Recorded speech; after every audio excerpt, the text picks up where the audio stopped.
On September 15, 1944, Major Peter Harrow stood over a map outside Brussels and watched a pencil line run into the Netherlands. The line followed a narrow road, touched a string of bridge symbols, and stopped at the Rhine near Arnhem. For weeks, Harrow had been pushing paperwork and watching the front outrun its fuel. He pinned a ruler on the farthest bridge and said, "We take these bridges, we drive up this road, we cross the Rhine." Brigadier Gerald Latham leaned in and traced the same route with a slow finger. He paused at every bridge symbol as if counting ribs. "One road," he said. "Tanks, fuel, engineers, wounded, ammunition, all of it has to move on that road. One broken vehicle and the whole column locks up. One blown bridge and the entire plan stops." A logistics colonel opened a folder and read a short list of shortages with no expression. Depots could not keep up. Trucks were wearing out. Fuel had to travel farther each day. Latham listened, then looked at Harrow. "Speed doesn't solve shortages," he said. "Speed only hides them until they snap." A senior commander came in, listened for a few minutes, and ended the argument with a brief order. He wanted to rip a gap before the Germans rebuilt a solid line. He wanted victory before the rains turned fields into mud. He pointed at Holland and said, "We go narrow. We go fast. We do it now." Harrow wrote the dates on the edge of the map, September 17th to September the 25th. Under each day he wrote hourly blocks and watched the schedule turn into a cage. That afternoon, Harrow called British air planners. He asked how much the first lift could put on the ground. The answer was blunt. They did not have enough Douglas Skytrain transport aircraft and cargo gliders to deliver all men, vehicles, and heavy weapons in a single drop. The first lift could deliver troops and light weapons. Heavier guns and more ammunition would have to come in later lifts, and later lifts depended on weather, daylight, and losses. Harrow asked what that meant for Arnhem at the far end. An air officer told him the landing zones had to be farther from the bridge because the transports needed room, and ground fire near the bridge would be worse. The officer drew a thin arrow from the landing zone to the bridge, then drew 2 lines under the arrow. By evening, the plan had a code name and a full timetable. It called for roughly 35,000 airborne and glider troops to seize key crossings near Eindhoven, near Nijmegen, and at Arnhem. It called for the British Equipers Corps to drive north along that road, linking the airborne forces into a chain, link by link. It demanded speed at every point because if the first day slowed, every hour afterward would be poisoned. Harrow signed the timetable and sent the orders out. Once the documents left his hands, the plan stopped being a plan and became a debt. In southern England, Sergeant Tom Keller of the US 101st Airborne sat in a hangar while a captain pointed at bridges around Eindhoven. "You take them," the captain said. "You hold them. British armour comes up the road and passes through you." Keller stared at the map and saw one way in and one way out. He asked, "What if the road is late?" The captain did not blink. "Then you hold longer," he said. Keller stood up, checked his rifle, checked his reserve chute, then checked the men beside him because a plan run by timetable could not guarantee resupply would arrive on time.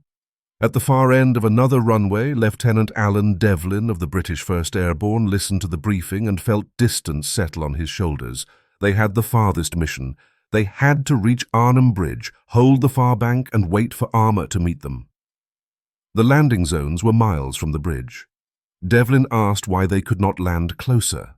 A staff officer answered without apology. "We land where the transports can drop and get out alive," he said. "Then you walk." Devlin glanced at his anti-tank weapons and did the math on what he could carry. He knew he could not win a long fight against armour. He could only win a race. On September 17, 1944, Douglas Skytrain transports lifted off in long lines and turned east. Keller sat on a bench seat and listened to engines, shouted checks, and the hard rhythm of procedure. The light by the door went from red to green. He stood, stepped into the wind, and dropped into open air. The chute opened with a violent jerk and flung him sideways. He swung over fields and canals, saw parachutes blooming everywhere, then saw tracer rounds rising to meet them. Keller hit the ground, rolled and cut his lines. He used hand signals to gather his men and move toward the nearest road. A German machine gun pinned them in a ditch. Keller crawled forward, threw a grenade, and sent 2 men around the flank. The gun went silent. He rushed his squad onto a bridge that was still intact. He placed men at both ends, set a machine gun to cover the approach, and sent a runner back to report their position. Rifle fire cracked from a tree line and dropped the runner in the grass. Keller dragged him into cover, pulled the map case off the body, and sent a second runner by a different route, because the bridge itself was not the point. The point was that someone had to know it was held. A cargo glider skidded across a field beyond the bridge, slammed into a ditch, and broke apart. Soldiers climbed out clutching crates, leaving splintered wood and torn fabric behind. Keller saw an ammunition box burst open and a belt of rounds spill into mud. He had come to seize ground, but he was already counting what had been lost on the way down. Dutch civilians leaned from windows and waved, then heard bullets snap the air and vanished back inside. Keller did not wave. He started digging in and waited for the road that had been promised. Near Nijmegen, Private Frank Morales of the US. 82nd Airborne landed on an embankment and stood up with mud on his hands. He led a small team through an orchard toward a crossing point and found Germans already firing from behind brick houses and roadblocks. Morales kicked in a door, cleared 2 rooms, fired into a stairwell, and watched a man who refused to surrender drop. He turned the building into a firing point and saw smoke rising over the town. He heard heavier guns and knew the Germans were piling stronger fire onto the approaches. He asked for support and got 1 sentence back. Hold what you have, keep the route suppressed. Outside Arnhem, Devlin landed in heath and pine and pushed forward as soon as he had men together. They followed narrow paths through gardens and avoided obvious routes. A Dutchman on a bicycle looked once at the red berets and rode away without a word. In the afternoon, the point element met armored scout cars. Devlin heard shells slap into brick and watched dust roll up from the street. He pulled his men behind a wall and tried to work around. He had no armor. He had no artillery. He tried his radio and heard only broken noise. He sent runners on foot to find other units, and each runner he sent out cost him another rifle in his line. The march cut time into fragments. One company got pinned on a village edge and could not move. Another took a detour and split into scattered groups. Devlin watched the division stretch thin and long, strung out across miles of streets and fields. By dusk he reached a British position. An officer there said a small detachment had reached Arnhem Bridge, but the rest of the force had been scattered and slowed. Devlin listened to the firing ahead and understood that the detachment at the bridge was paying with blood for the time the division had lost. Farther south, Captain John Hartley started his tank and rolled north along the road with the British Nijmegen Corps. The highway was a raised causeway with wet ground on both sides, so narrow 2 tanks could not drive abreast. Trucks, fuelers, engineer vehicles, and infantry packed the lane behind him. Hartley understood the problem within the first mile. The column could not spread out, could not detour, could not absorb any mistake. If the front stopped, everything stopped, and every pause turned minutes into hours. Before noon, Hartley hit the first hard stop. A German anti-tank gun knocked out a lead vehicle, and burning metal lay across the only lane. Hartley could not go around. The ground on both sides would swallow tanks. He called infantry to clear the gun and engineers to drag the wreckage aside. Infantry crawled up the ditch line, then rose and charged. Hartley saw 1 man go down and saw another pick up his rifle and keep moving. The position fell, the gun crew scattered, and engineers hooked chains to the wreck and pulled it inch by inch. The column began to move again, but the delay hung in the air like smoke. On September 18th, Hartley reached the canal near Sun and saw that where a bridge should have been, there was only smoke. The bridge had been blown in the night. The road ended at the gap, and tanks could not cross. Hartley climbed out, walked to the edge, and stared at broken beams floating below. He turned back to his crew and said, "We've stopped." Everyone in the column heard it without needing a radio. Engineers arrived with portable bridge components and went to work at once. They drove stakes, assembled panels, set rollers while shells fell nearby. Hartley positioned his tank where it could cover the far bank and watched engineers work in the open. An explosion threw mud on the near side. Someone ducked, but hands kept moving. A staff officer drove up in a jeep and demanded a completion time. The engineer officer gave a time that did not fit the plan. Hartley listened, stared north at the single road, and pictured men at the far end counting bullets the way engineers counted panels. Keller heard the news from a runner who could barely breathe. The bridge at Sun was gone. Armor was waiting on engineers. Keller tightened his perimeter and shifted men to cover the road. German patrols probed, fired short bursts to test reactions, then slipped away. Keller answered with controlled fire and saved grenades, because he did not know how much time he would have to buy. Outside Arnhem, Devlin reached the edge of a neighborhood at dusk and saw a tracked vehicle firing down a street. A shell collapsed a house and dust packed the air. Devlin pulled his men into an alley and listened to treads coming closer. A runner brought hard news. The detachment at Arnhem Bridge was isolated. Devlin tried the radio again and got only noise. The second lift with heavier weapons was still across the sea, waiting on transports and daylight. Devlin posted men in backyards and doorways, and held because one step farther forward meant crashing into steel. Near Brussels, Harrow stood by a field phone and listened as reports slid off his timetable, one after another.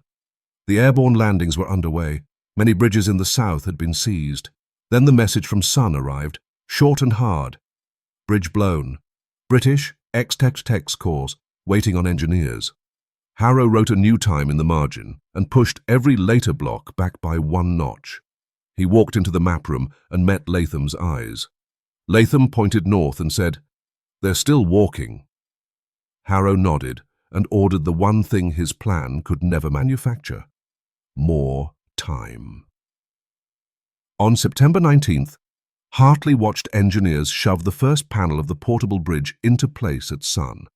The bridge sagged before the rollers took the weight. Soldiers in vests pushed and cursed, then tightened bolts with shaking hands. Shells hit the far bank and threw water into the air. The bridge held. The engineer officer waved, and Hartley drove his tank onto it immediately. Steel rang against steel, sharp and ugly. Tracks gripped the panels and rattled forward. Halfway across, Hartley looked down through smoke and saw broken timbers from the old bridge drifting in the canal. He did not slow. Behind him, the column pressed forward like an animal forced into a narrow chute. Beyond Sun, the road ran through low ground and small villages. A tank that left the pavement risked sinking into mud. Every truck, every gun, every ambulance had to stay on the same strip of road. Hartley kept his turret forward and watched the flicker of fire along the verge. The column crawled through the morning because it could not pass. Each time infantry stopped to clear ditch lines, the entire column stopped with them. South of Eindhoven, Keller heard the first tank engines late that morning and felt his shoulders loosen. British armor appeared at the end of the road, coated in dust, bunching and surging forward in jerks. Keller guided Hartley's tank across the bridge he had held for 2 days and pointed north. Hartley nodded once and kept rolling. Keller jumped onto the rear deck of a passing vehicle, jumped down again and waved fuel trucks around shell holes. He had thought his job was to take a bridge. Now his job was to keep this road open all the way to the next fight. By midday, German probing turned into a blade cut. Machine gun fire raked the rear of the column and 2 drivers pitched forward in their seats. A truck swerved, rode onto the soft shoulder and slid sideways into the lane. The road was blocked. Hartley heard the report on the radio and swore through clenched teeth. He could not turn around. A staff officer ordered him to keep moving. Another staff officer ordered an infantry company to pull out of the spearhead and go back to clear the ambush point. Orders tore men off the tip of the advance just to let the corridor keep breathing. Hartley kept going because the plan punished hesitation. He watched every minute get spent twice, once on forward movement, once on repair. At a crossroads, he saw Dutch civilians dragging bodies out of a ditch. A man shouted and pointed south, then pointed north, as if the road itself were the enemy. Hartley could not stop. If he stopped, the column stopped. If the column stopped, Arnhem bled alone. Near Nijmegen, Morales fought along a street that stank of brick dust and burned fuel. The 82nd had secured some ground around the city, but the highway bridge over the Waal was still under German fire. The south end could be approached. The north end could not be trusted. Every attempt to rush the bridge deck was met by machine guns and cannon that swept it into a dead line. Morales carried ammunition for his squad leader and stole a dead man's bicycle to speed between positions. Halfway down a side street, bullets cracked against a wall. He dropped the bicycle and ran. He ducked into a doorway and saw Dutch civilians huddled in a back room with hands over their ears. A child stared at his boots caked in mud. Morales braced his rifle on the sill and fired at a muzzle flash outside 2 houses until the flash vanished. When he looked back, the civilians had not moved. He set a canteen on the floor and ran to the next corner. The bridge would not fall because the northern ramp remained in German hands. From that open bridgehead, the Germans had clean fields of fire. Morales watched men crawl forward and get pinned, watched medics drag them back by webbing, watched time pile up in gutters. Late that afternoon, Lieutenant Colonel Robert Pierce met a British armour commander beside a damaged church. Pierce pointed at the bridge over the Waal, then pointed north toward Arnhem. "If we don't cross today, the men up there are finished," he said. The British officer studied the map, then looked behind him at the road choked with vehicles. "If I can get tanks to the northern ramp, I can take the bridge," he said. He tapped the north end. "The problem is the northern ramp." Pierce did not have boats on hand. He had engineers with limited gear and soldiers already worn down. The Waal was wide and open. The south bank offered little cover. The north bank rose as a dike that would turn machine guns into saw-teeth. Pierce sent men to find folding canvas assault boats. Some were found in a yard behind a warehouse. Under fire, they dragged the boats through streets. Oars were in one place, boats in another. An engineer sergeant told Pierce the first wave was possible, but there would be nothing comfortable about it. That night, Harrow sat in the map room and listened to reports from the single road. He heard the delay at Sun. He heard the corridor behind the spearhead being attacked again and again. He heard Nijmegen still unresolved. He adjusted the timetable, then adjusted it again. He watched the hours vanish one square at a time. Latham came in and stared at the map without speaking. Harrow said, "They're burning time to keep the corridor alive." Latham said, "They're burning lives too." Outside Arnhem, Devlin held behind a line of gardens and watched German armour appear at the end of the street. A tank fired once. The shell passed through a house and collapsed the stairs. Devlin's runner returned with a bleeding ear and said the radio had failed again. Devlin tried to reach the bridge detachment and got no answer. He tried the rear and got only noise. He watched his men load magazines and understood that when bullets were gone, nothing replaced them. He could not replace the dead either.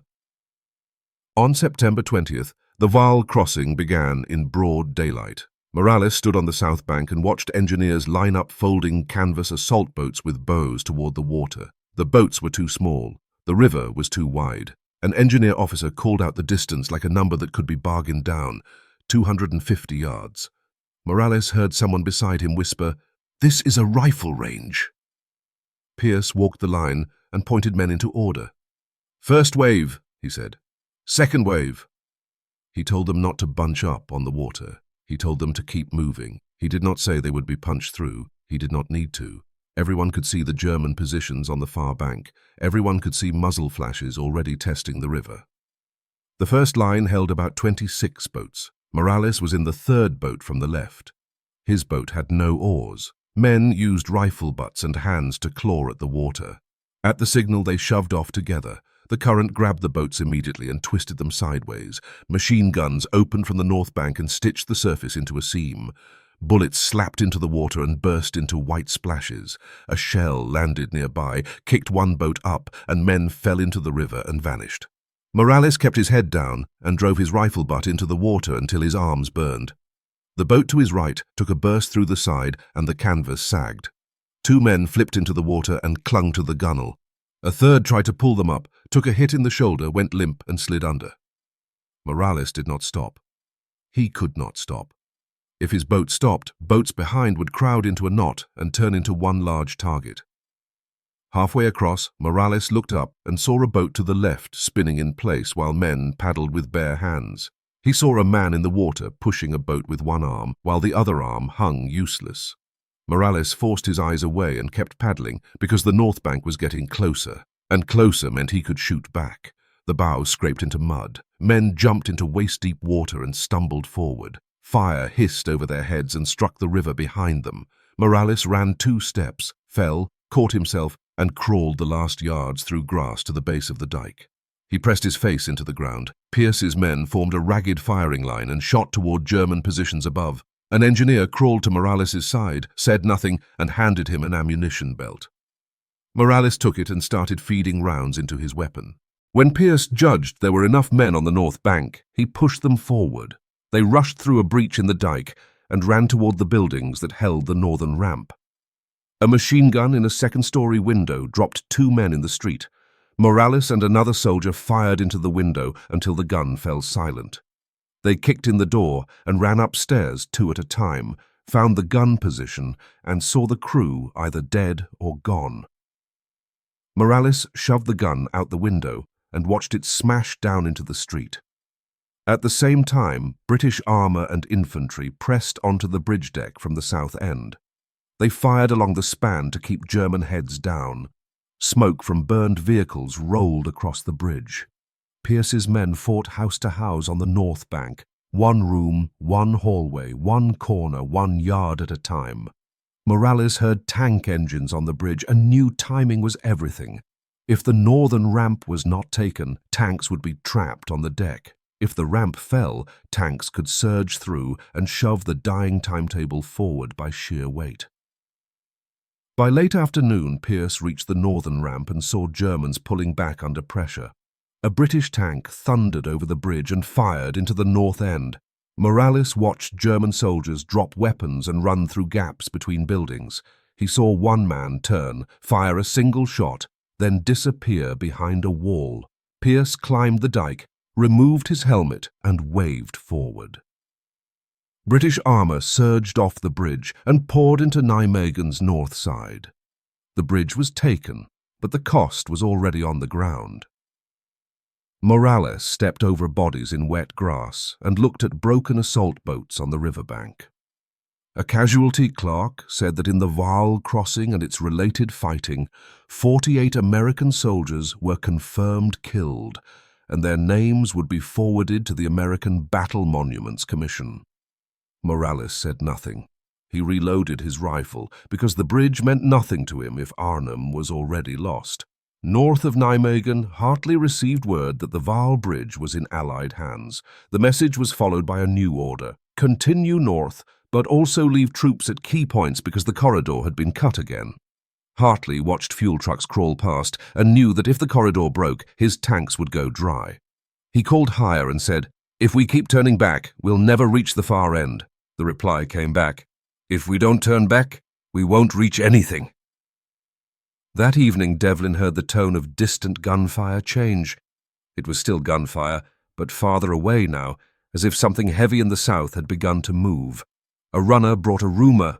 Nijmegen had been opened. Tanks were crossing. Devlin did not cheer. He watched German infantry move through gardens in the dusk. He watched a wounded man shiver on a blanket while a medic asked for morphine they did not have. A senior officer walked the line and gave Devlin a new task. "We can track toward Oosterbeek," he said. "Tighten the perimeter. Hold what we can hold." Devlin asked about the bridge detachment. The officer only shook his head once. Devlin looked toward Arnhem and saw smoke above rooftops. He did not know who still held the bridge. He only knew his line was shrinking. Devlin led his platoon by bounds through backyards and broken fences. Men carried wounded on doors ripped from hinges. Shells burst in trees and drove leaves and splinters down. Devlin forced them to keep moving because stopping meant being pinned, and being pinned meant being crushed. By midnight they reached the edge of Oosterbeek and joined a ring of exhausted soldiers digging a perimeter through gardens and parks. The ring was smaller than the line had been that morning. Fewer radios, fewer bandages, less space left to lose. In the map room, Harrow finally received what he had been waiting for. Nijmegen was open. The bridge was in Allied hands. He drew a hard pencil mark. Then another message arrived from the north. The British 1st Airborne had contracted into a defensive perimeter near Oosterbeek. Harrow held the phone for a second before setting it down. He drew a tight circle around Oosterbeek, then drew a line south from the Rhine and wrote nothing. Latham watched the pencil move and said, "Don't say the word." Harrow answered, "I didn't. I'm preparing." On September the 21st, Devlin lay behind a garden wall in Oosterbeek and listened to German mortars search the perimeter. It was no longer a line. It was a circle built from shallow pits, broken doors, and sandbags hauled from nearby houses. Units were mixed together because the perimeter shrank faster than roll calls and reorganizations could keep up. A medic took over a hotel basement and turned it into an aid station. By noon, he had used the last bandage. Devlin sent 2 men to a house for bedsheets. They came back with linen and also with a corporal who had tried to help and been hit. The corporal's leg was split and swelling. The medic pressed a hand to the wound and looked at Devlin. "I can stop the bleeding," he said. "I can't stop the infection." Devlin nodded, handed over his last packet of sulfur powder, then carried ammunition back to the firing point behind the wall. A runner crawled in with a note. British armour was still on the south bank of the Rhine and could not break through to the north side. Devlin read it, folded it and put it in his pocket. He did not show it to the soldiers already counting bullets with their hands. He walked the wall and ordered them to fire only when they saw a target. He told them to save grenades for armour at dusk. He told them to keep low when mortar rounds walked closer. He left the note in his pocket like a stone. On September the 22nd, Devlin crawled into a small command shelter under a fallen tree. His battalion commander sat there with a flashlight over a wet map. The commander pointed at the river line and said, "A link-up is impossible." Devlin waited for the sentence that would undo it. The finger stayed on the river.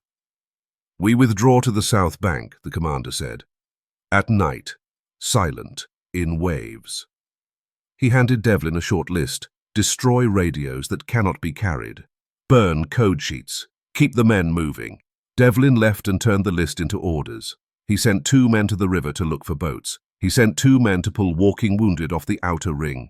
He opened a radio set, smashed the crystals, and buried the parts in mud. He watched a corporal count ammunition. The corporal said, "If tomorrow looks like today, we're empty."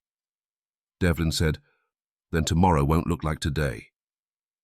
On September 24th, rain came down like a curtain and turned the ground into black mud. Devlin's soldiers wrapped cloth around their rifles to keep metal from clinking. They tied loose canteens with torn bootlaces. A quiet order moved along the perimeter. No talking, no smoking. If you can avoid coughing, avoid it. They would wait until wind rose and covered footfalls, then move.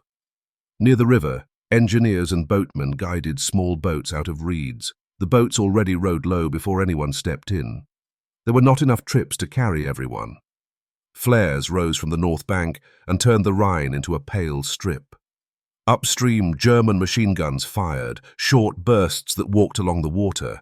Bullets slapped the surface and popped into white points.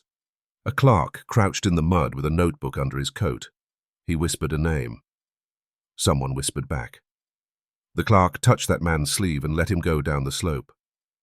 A stretcher came in, carrying a wounded man who could not stand. The boatman shook his head and pointed at the waterline. The stretcher would not fit. The wounded man grabbed Devlin's sleeve and tried to pull himself forward. Devlin crouched and said, "When there's room, you go." The medic held the man's hand until the fingers loosened. The clerk wrote the man's name on a slip of paper, put it in a pocket, and waved the next group down. When the clerk's hand found Devlin's sleeve, Devlin led his platoon into the reeds. The boat rocked as they boarded, 1 step at a time. Devlin lowered his centre of gravity and held the gunwale. The boatman pushed off with a pole. Once the current took them, he used his hand to paddle because the oar locks creaked. Halfway across, a shell burst behind them and threw a brief orange light across the water. Shrapnel hissed into the river. A man in the bow began to shake and pulled his knees to his chest. Devlin put a hand on his shoulder until the shaking eased. The south bank was a black line. 2 British soldiers waited in the mud and grabbed the bow. Someone leaned close and whispered, "Don't stop. Keep moving." Devlin stepped into the water, slipped and caught a root before he went down. He hauled the men behind him onto the bank. Officers guided survivors by touch into the trees. The clerk crouched again and recorded names as men arrived. Another boat came in carrying fewer men than it should have. The boatman climbed out and said, "One was taken by the current." The clerk wrote a number and waved the next group down. Before dawn on September 25th, the crossing stopped. Boats were damaged. The sky was brightening. As the water turned grey, German fire steadied and became deliberate. Devlin sat under a tree with his helmet on his knees and watched the last boat return empty. Beside him, a sergeant said softly, "It's over." Devlin stared at his hands until they stopped shaking. Then an officer ordered all survivors away from the riverbank, and Devlin stood and followed. Later that morning, Harrow stood on the south bank near Driel with mud on his boots and a clipboard in his hand. He had left the map room because there was no timetable without men. Officers handed him fragments of lists. One list counted only those who reached the south bank, another counted those who began the crossing, another confirmed missing. Harrow tried to fit them together and found the totals would not hold still. One operations officer said about 2,100 made it across. A liaison officer said closer to 2,500. Harrow wrote both numbers and circled them in brackets of his own. A graves registration officer said that those left on the North Bank, dead or captured, were somewhere between 6,000 and 7,500. Harrow did not correct him. He did not have a cleaner answer. He had names and absences.